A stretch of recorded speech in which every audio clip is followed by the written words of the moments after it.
wrapped up in my sleeping bag, looking out the window at Aaron's house as the sun is beginning to creep over the horizon.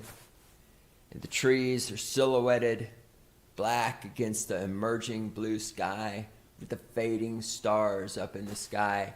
And I think to myself how much I hate Aaron because he's got it fucking made with this fantastic house of his, this nice little piece of property tucked away out in the backwoods of South Dakota.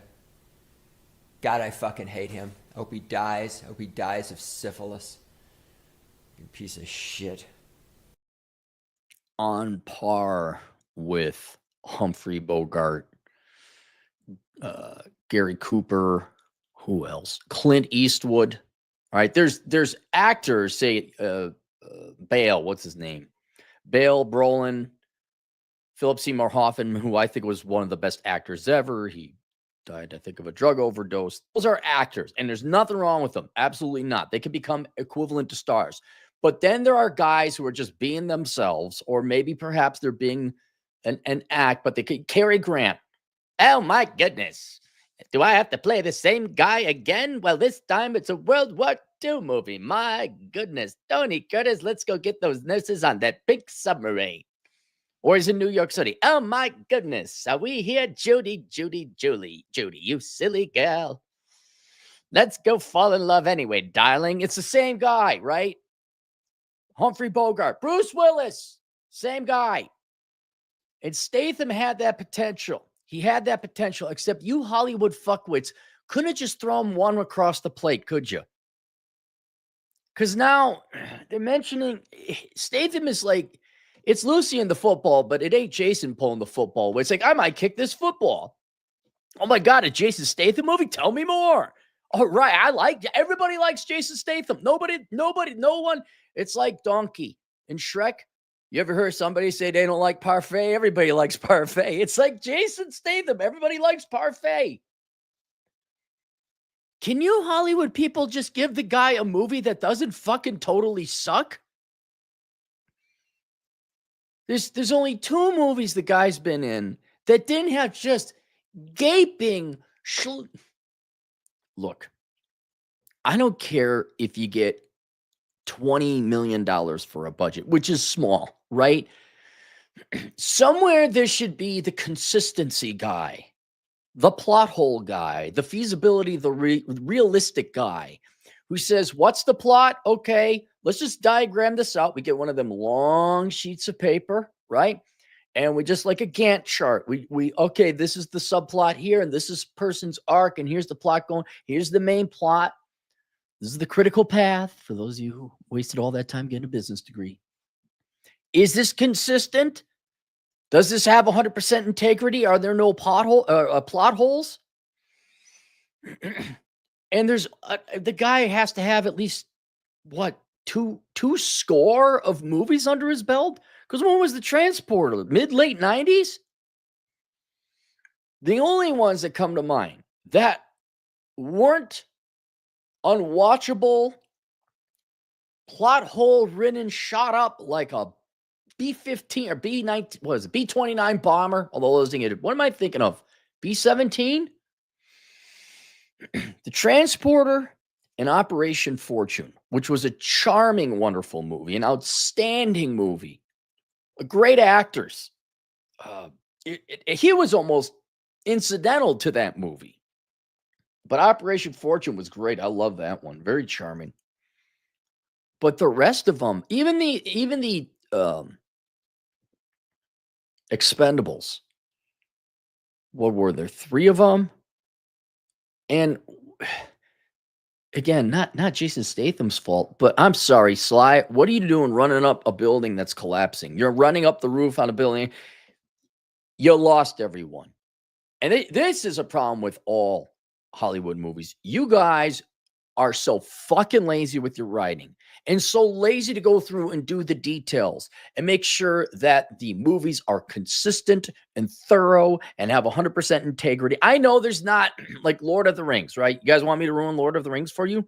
Why didn't they just get them big eagle birds and fly over the volcano and drop the ring into the volcano. There. See, I ruined it for you. Right. There's a plot hole. And I didn't come up with that. Somebody else pointed that out. That wasn't me.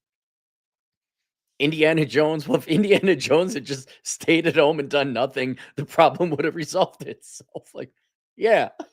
Yeah, it would. Yeah. But can you guys, so there's not going to be, there's always going to be this minor thing, but the movie should have 100% integrity, or it should have enough integrity that you're not going to pick up unless you really go through it with a fine tooth comb. Like, wait, wouldn't they do that instead?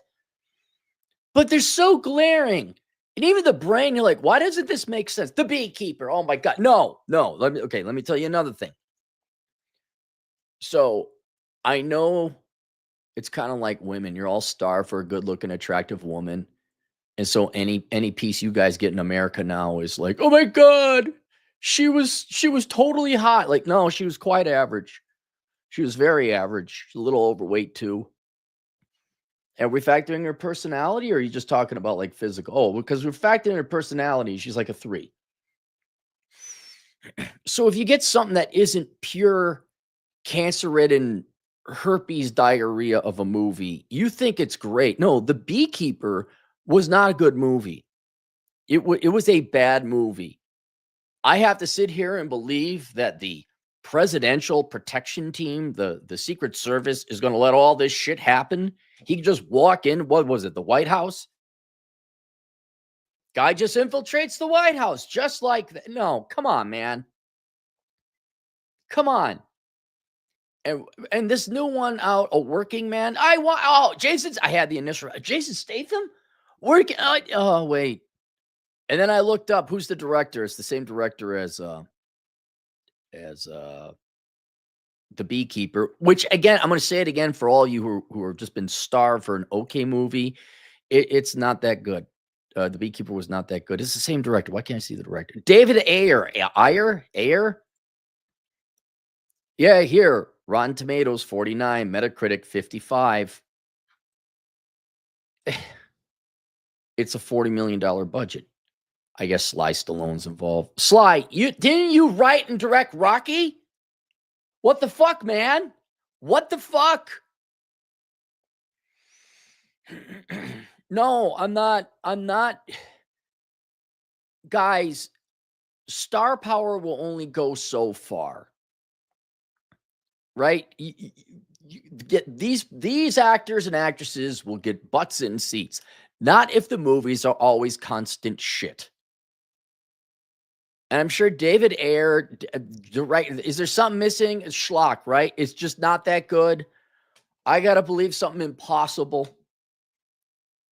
There's a big gaping flaw of logic, right? Or several, I'm sure. Riddle me this. Why am I going to get off my ass?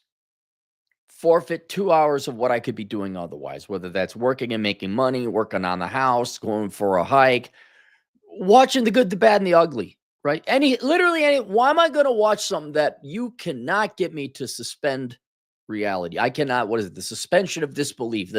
You got me caught in your world. Like Transporter. That was magical. He's out there in Europe doing his thing. He's got the French detective sniffing around. They're friends.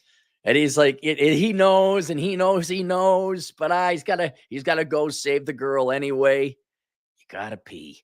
You always got to pee. There's a little bit of a love story there. It wasn't Jason Statham, but Timothy Olyphant, Hitman. Kind of had the same vibes as the first Hitman. Remember that?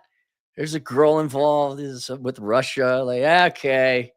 He really wouldn't be able to do that because he's the Hitman. Now I get to see some impossible, improbable shit. Oh, it's so bad. I know it's so boring. I know you Hollywood people. This is what I learned writing, right? When everyone's a critic, not of your work, but they're critic of some regular old Joe with integrity going in and doing it. Like, for example, Critical Drinker is creating in his own movie. And because he's an amateur and not in the industry and probably didn't know much about it, they're all skeptical and they're all poo-pooing him. I can almost guarantee you, simply because Critical Drinker is honest, the movie may not visually or technically look great, but I bet you his story has 100% integrity. I bet you if it was a book, I could believe it. Right? That's and you guys, I know it's the boring shit you want to do. CG, you average professionals, you're not professionals. You're shit. You're fucking talentless shit. CGI everything, complete dog shit plot. This is the basics. You know, you guys want to go right to what color are we going to paint the car? What kind of rims are we going to put on the car? What kind of exhaust are we going to put on the car? Like, do you even got a fucking engine? You people wonder why. I'll give you another one that was really good. I really enjoyed it, and it was very consistent. But I'm sure if I went through it with a fine-tooth comb, I could find some plot holes. But they did such a good job on the main. Like, okay, they would logically do this. This would logically happen. Oh, they can't do that. They can't fall from a 40-story building and survive. Like John Wick was even that way. John Wick 3 and John Wick. Okay, the stair scenes in John Wick 4 was kind of funny, but John Wick 3, I'm like, wait, how did he fall off the building? Come on, man, really? That's why scientists over at the labs proved John Wick 2 is the best. John Wick 1 is the second best because you had the charger that wouldn't get destroyed, and the old man who all of a sudden puts up a fight to John Wick. See? Come on. We all like John Wick, right? Let's go to the first John Wick movie, right? The Dodge Charger that seemingly was built like an M1 Abrams tank. And then the old man gets out and can actually give John Wick a run for his money. Do you know how much better it would have been if there was either a big Russian bodyguard at the end of that, or John Wick just comes in there, lets him live because he's all crippled in the Dodge. I don't know. Do you know how much better it would have been? That's why John Wick 1 is the second best John Wick, and John Wick 2 is obviously the best John Wick. And then there was John Wick 4. Mute girl. Although that I was impressed with that gal. That one was real. Like, for example, when he beats the girl, he just beats her pretty easily because she's a fucking 140-pound girl, maybe 120. See you. Yeah. Can you look? I know it's boring, tedious work, and all you Hollywood types just want to get the fancy color on and make it pretty. Can you actually make it good? And I know it's going to bore you people. In order to be good, you have to go through the boring shit, right? In order to have good finances, you need to be boring. You need to be consistent. You need to save. You need to be boring. I know. This is why accountants are boring, but they got money and they have much more success and frankly live better, more exciting lives than you guys do because you're always Same thing with these movies. Really, the movies, I guarantee you, the working man is like the fat chick at the gym who's got all the Lululemon workout and the headphones, got her hair done up and all that, but she don't lift the fucking weights. Am I right about that? Am I right, Darian, whatever your name is, David? Right? If I go watch this, right, cool, flashy, Jason Statham execute action blow up, shoot 'em up flick, right? Right, you got that, but is the plot going to be consistent? Is it going to be believable? No, and I just look. You look, $40 million. You can do good work with $40 million.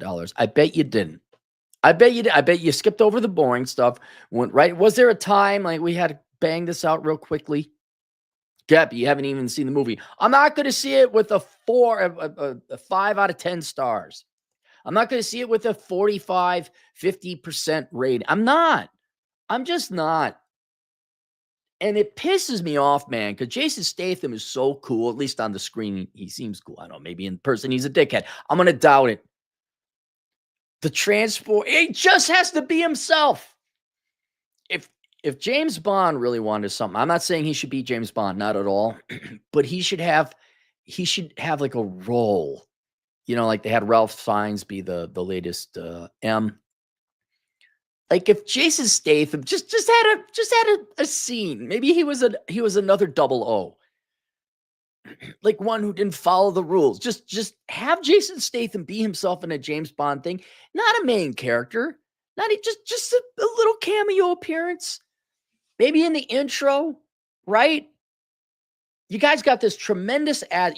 I'm not kidding. He could have been a Humphrey Bogart, a Clint Eastwood. If you got but look at what Clint Eastwood got. He got the spaghetti westerns. He got, what did he do? In the Line of Fire? He got a lot of good scripts. Humphrey Bogart, holy shit. You think that, Casablanca, The Maltese Falcon. He played himself, but he had a good script. I'm a man who likes to talk to a man who likes to talk. Shall we talk about the bird? No, we can't do that. We can't give him that's why if you want to see it, Operation Fortune, as I think, where they got a lot of talent, it was very charming and clever. Hugh Grant. It was, and the end was the best. The end was the best. No, we're going to have some kind. It's not worth the popcorn. No, look, I don't give a shit if you guys waste all your money. I don't give a shit if Hollywood goes down in flames. I hope you do. I hope you all do. Not anything against this Ayer guy. The young kids, they're not going to turn into inconsistent shit. You know why? Because as much as you may have a criticism about YouTube, at least when people are having normal conversations, it's normal, right? I can't give you for a 4-step instruction. I can't give you 3 of them and skip over the 4th, which is what happens in a lot of movies. I have to give you all 4, but that's logic and common sense. Something happens in Hollywood. Yeah, we don't need to be consistent or logical. It's the old Eddie Izzard quote. Oh no, space monkeys are attacking. It just comes out of the blue. YouTube, you have to be consistent because it's normal people talking to normal people. Yeah, there's some shtick and some bad shit. I understand. It's not the best, but it's just normal people having right now. This is just normal. I'm being consistent. I have integrity because we can't have conversation if there's not 100% integrity in the point I'm trying to make. So young people are tuning into YouTube. Why would they waste their money? Hollywood is looking really old in the tooth. Movies are looking really long in the tooth. Why am I going to go sit over there to see something that's shit? They're talking about Snow White, how everyone was on their phones, right? The phones are in the theaters. Your movies are so bad. People are bringing their phones in the theaters that they start scrolling on whatever, social media, something else, checking their email, because you can't keep their attention. It's kind of funny where it's correct.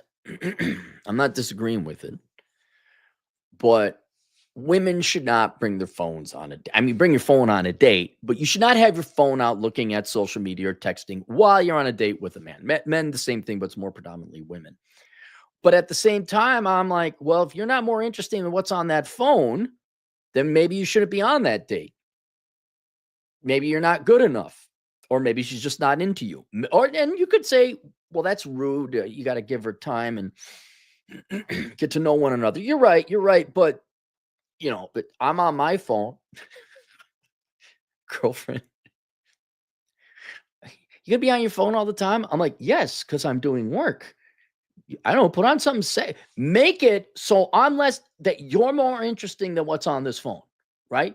For ladies, it's not hard. Be hot, be thin, and dress sexy. If you're don't dress in lingerie out in public. You could, but recommending you don't. I'm like, you got to beat this. Okay?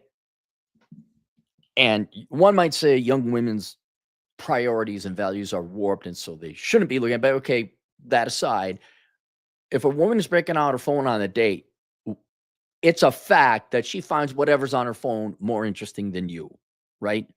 And that's also a fact you Hollywood people got to realize.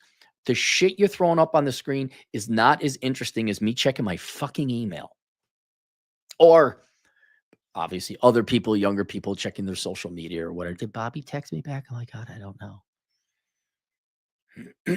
And I know it's boring. I know it's basic.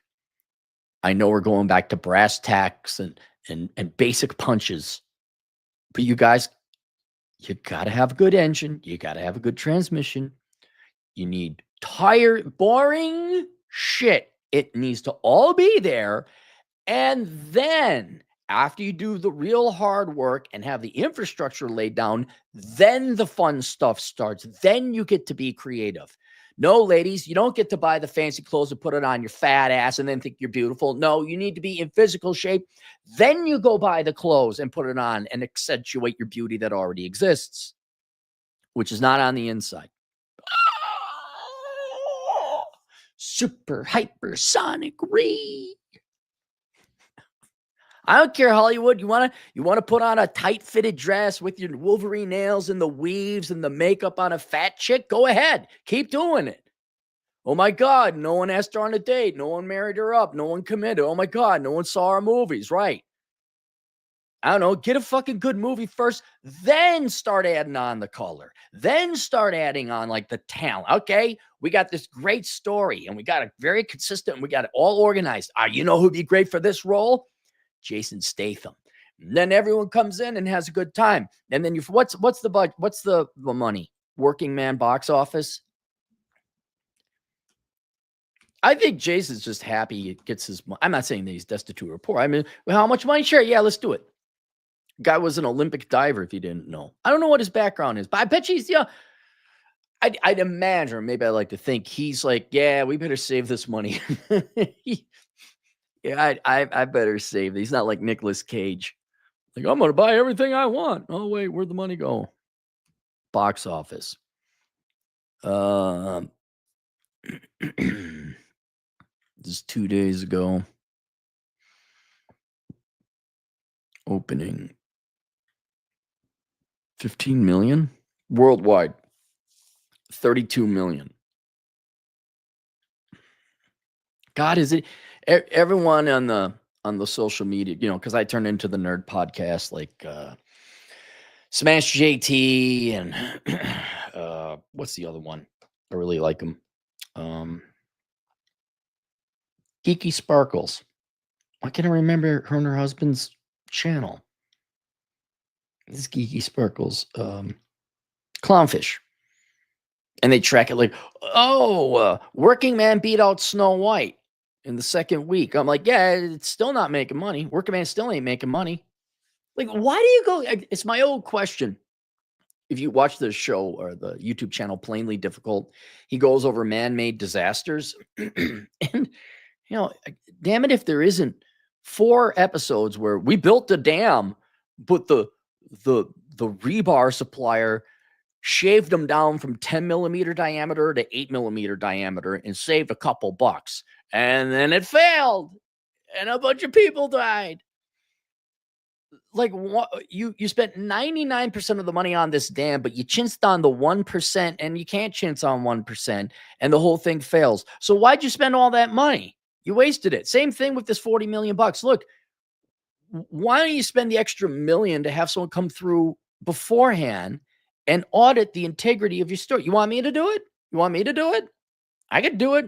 I've been the man at the right time at the right place, but no one paid. Like, oh my God, we lost literally billions of dollars. What's it gonna hurt? You spent $40 million. What would it have cost you to just not make it schlock, to make sure it's consistent, to tighten up the writing a little bit? Say it cost you $5 million, the extra $5 million.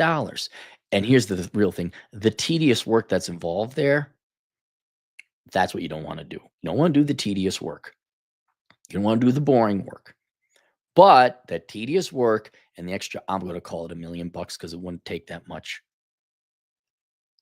That's the difference between barely breaking even, debatably breaking even, right? Sly, didn't you finance this, Sly? And holy shit, that was a cool fucking movie. And I'm going to tell my friend, I had a good time. I didn't grab my phone once.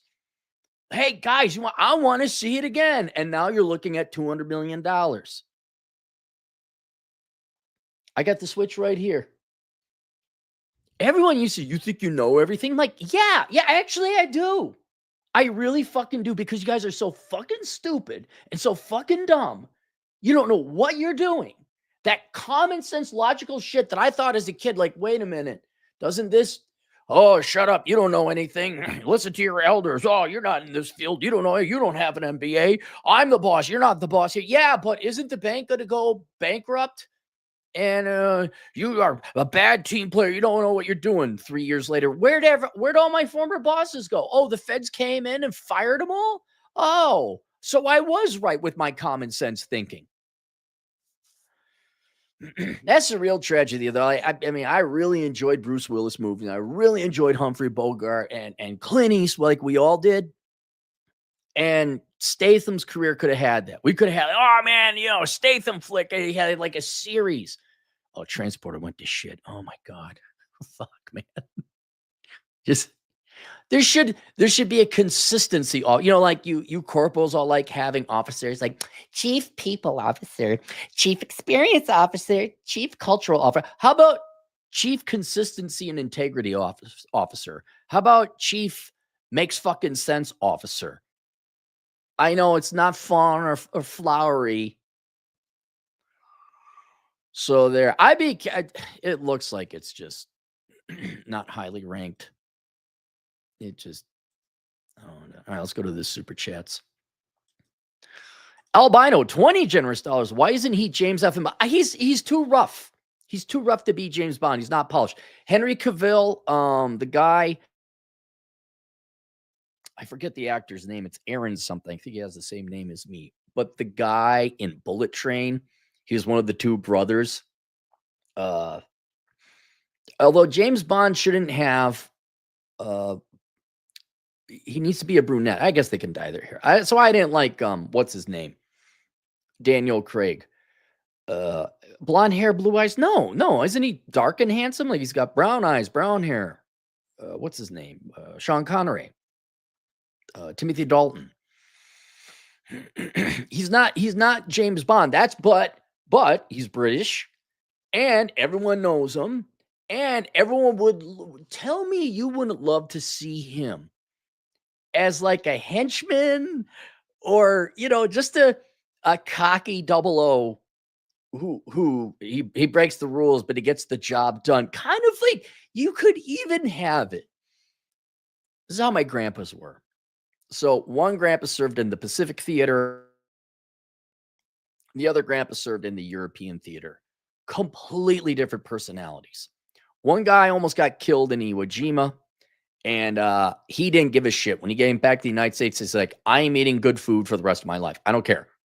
Like, he's just happy to be alive. And this is the one that called us little shits. And he'd give us big hugs, and he'd tell our dad to shut up, and he'd get us ice cream. He was just happy to be alive. Didn't have a penny in his name, but just loved life. And then there was my other grandpa, strict, disciplined, not bad. I'm not saying there's good or bad here, just the complete opposite. And this guy, I mean, truth be told, I'm more like him. He's the guy that gave me the idea for why don't you have a manual for your house, like a maintenance manual that comes with you. It's in my latest book, Zero World Problems, where if give you a short version, if you have someone so fastidious and precise, anal, drawbacks, yes, but there's good things. But what if he was so fastidious and precise with his house that everything was in ship shape and they had a manual with it so that when you sold it, what would that manual command in the marketplace? Like, here's an instruction manual. You got 2 equal houses. This is for you realtors out there, all right? One comes from a guy who's so anal about his house, he has an instruction manual that comes with it. The other one looks like a meth lab. Which one are you going to buy? So his house was in ship shape. Everything was precise. 2 completely different personalities, but when they got together, they thoroughly enjoyed each other's company. They really enjoyed one another, good friends, because they're complete opposites. And you could have that where Jason Statham would be the rough around the edges, doesn't follow the rules, is always in trouble, but he gets results. And then you have the polished James Bond, and they give each other shit a little bit, but they respect one another, even though they're complete opposites. And just the like Felix Leiter kind of level involvement. How how fun would that be? How fun would that be to have Jason Statham in a James Bond movie, but not James Bond, but maybe playing a double O? Definitely MI6. Yeah, just he could give Bond. You still carrying that gun that's the size of your dick around? I mean, you can see it. Why am I really? And here you are. Hollywood can't put that together. Well, I don't. You don't work in the business. You don't know anything. Yeah, but I bet you that would fucking sell. It just and have him in the trailer is like, you again, People like, oh, what's Stacey in them for? Oh my god, I gotta go see it. And then maybe he shows up every once in a while, The rapport that he was the longest serving actor in the James Bond franchise. He played the original Q. But if you watch the two actors, I forget his name, it was him and Sean Connery. You could tell as people, they enjoyed sparring one another, but they were also written to, where Q is the serious, he's the scientist, and you got to make sure this equipment works. And like, oh my God, you again. There's one where he walks in, James Bond walks in, and Q's just like, oh, you. Pay attention, 007. It's a pill. What do I do with it? You swallow it. Now? Oh, no, we got to have M be a girl boss and tell Pierce Brosnan he's a misogynist. That's what we need right now. Yeah, yeah. The playoff between James Bond and Moneypenny, the flirtatious opera that was. Get Statham in there. And then just some straight-laced James Bond guy, and they're completely different characters, but they respect each other and they like each other, He's been trying out for the role since the 90s already. All caps because yes, I'm mad. James Bond effing now. He's not James Bond. He's just not. But he is a James Bond movie character material. Yes. My truth. The King. Gantt chart critical path. Now you're talking my language. Now to go get a little dust on my steel toe boots while I ride on my platinum F-150 work truck. All right. But remember those F-150 Platinums, those are not for work. Those are for trust fund babies and project managers to drive around, look pretty in. Right? Albino, 10 generous dollars. Daniel Craig Bond for effeminate millennials and Zoomers. Jason Statham Bond for real men. Bond now. I know you look. Okay. Not to defend Daniel Craig, but to defend Daniel Craig. He was giving shit scripts too. He did a great job in the first one, right? Casino Royale. I enjoyed that one. That was very good. But Daniel Craig's a great actor. He will play the role you put in front of him. But what are they going to really talk to Barbara Broccoli and her feminist bullshit? That's the reason Bond sucked now. Jason Statham, he's not Bond. Sorry. Glorfindel, $2. Have you seen the movie Nobody? I thought that was a TV show. Isn't that the guy ends a fight on a bus? Crank is not good. No. Isn't that where he's got to be electrocuted all the time? Glorfindel, $2 again. Eggers makes good films. All hail Eggers. All hail. Is this a pun on words to get me in trouble with the algorithm? Glorfindel, $2. Minimalist beauty is the only kind of beauty. No, I'm okay with fake tits. I'm okay with that. I give me a little slutty slut. Mm-hmm. I appreciate the simple sign. I appreciate beauty too, but I look, I like pizza and I also like hamburgers. You could dress it and you could be very proper. Michigan expat, 522, $5. Women equal unhappy because they're expected to be men, and that goes against their natural psychology.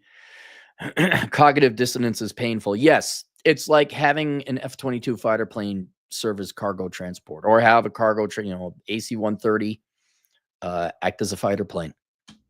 Whose problem that is? It's theirs. I don't care anymore. I'm tired of yelling from the rooftops. Hey, girls, maybe you should try being girls sometime.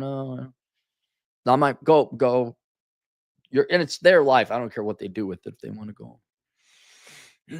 I'm very liberal. You want to do drugs? Go do drugs. I don't care. You want to cut that off? Go ahead, cut that off. You want to think you want to dress that way? Go ahead. I don't care. It's not me. I'm not going to get in your way. Just don't come to me, say you're oppressed and you need extra money. Glorfindel, $2. Market for comics about real corporal life is open. Market for comics about real corporal life is open. You mean like a comic book on the corporal life? How boring would that be? Unless you did it well. I don't know what you would talk about. Michigan expat again for $5. P.S. Glad I'm not the only one who using the word zillennial, but I might have subconsciously picked it up from you at first, added to a common parlance. Yeah, I mean, no generation ends at this time, and then the new ones begin, and they got all different behaviors. There's it's a flow. But yeah, there's zillennials out there. Cyberbully, $5. A James Bond duo movie is genius. Statham could be 008 or something. Have him show up once. Right. Yeah, that's what I'm thinking. It would just be, through whoever the new Bond is, and Statham, depending on how long he lives, he could probably stick around a bit. And just, they got to call in the muscle. And they're whatever. They're in Afghanistan, and James Bond opens up the tent, and there's Statham, and he's on a hook. He's like, "Hey, how you doing?" Like, "Oh God, you." I knew they're going to send help, but I didn't know it would be you. Well, you got me. So, who are we going to fuck up? Glorfindel, $2. Robert Eggers is a director, makes good movies. I also I think he did Operation Fortune, Guy Ritchie, and he uses Statham a fair amount. Vic, €2. Watching this while studying my online computer science degree. Good for you, Vic. My truth. The king. $5. Correct. Project manager with my construction management and PMP certification, like engineers PE, only better because I'm not a total square. Them and CPAs laugh out loud. That's right, buddy. Make sure you don't get a single speck of dust on your truck. Otherwise, you're not cool, bro, and you won't get the girls. Dude, I should go no, I can't. Oh, I'd love to show you guys. Like, look at that's a project manager, and that's a project manager. That guy's in marketing, that guy's in sales. And they just take a picture, like, look how clean their truck bed is. Oh, it's so pretty. Yeah, pavement princesses. That's what they're starting to call them. Pavement princesses. All these jacked up trucks, but they're all clean and pretty. Pavement princesses. All right, that's it. Link below, assholeconsulting.com. Cappy gotta go to the homie depot. I'll see you guys later, Toodles.